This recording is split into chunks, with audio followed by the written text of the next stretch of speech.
One of those moments where the decisions we make today are going to determine the future for decades to come.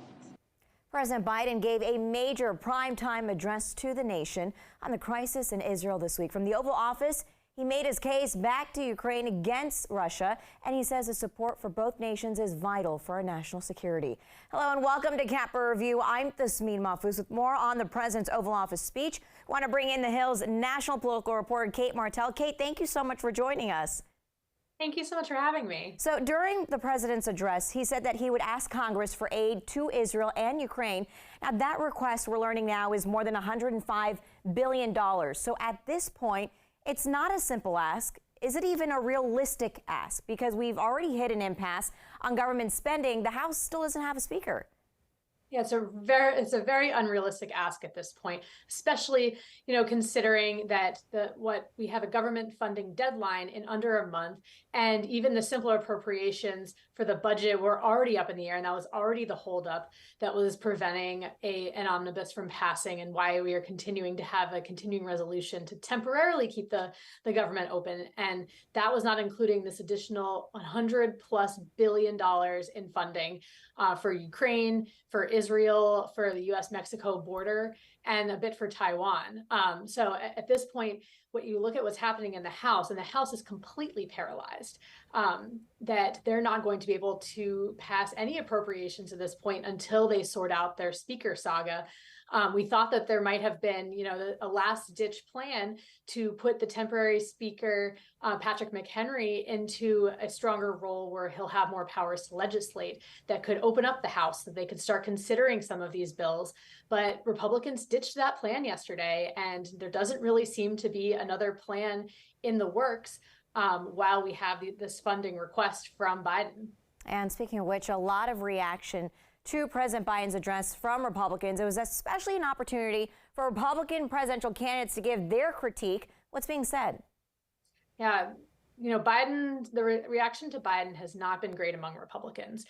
First, Senator Tom Cotton, ally of Mitch McConnell, said that this plan is dead on arrival in the Senate. So that kind of gives you an idea of what's going on, particularly in the Senate, and then more broadly into the Republican presidential field. We've already seen immediate reactions from most of the presidential candidates.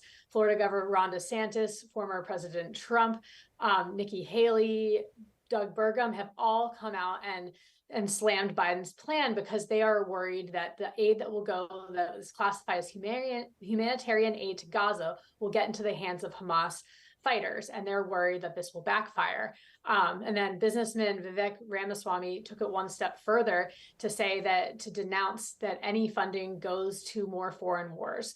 So we're already seeing a lot of Republicans immediately step on what Biden has come out and said about looking for a funding request, and have already started to slam it because they're looking at all of these funding requests and looking on what's going on with appropriations, and are worried about all of this money that is being spent. Ukraine is becoming a little less popular to continue to fund. That was a major holdup in the last government funding deadline a few weeks ago. So to continue to add aid to that was unpopular, and many Republicans are worried that Hamas terrorists will get their hands on some of this money, and it will end up being the United States that's helping fund, the Hamas fighters in their fight against the Israelis. And last question, we have less than a minute. So President Biden's trip to Israel marks the first time a sitting president visited the country during the war. How does he walk this political tightrope between Israel and Palestine?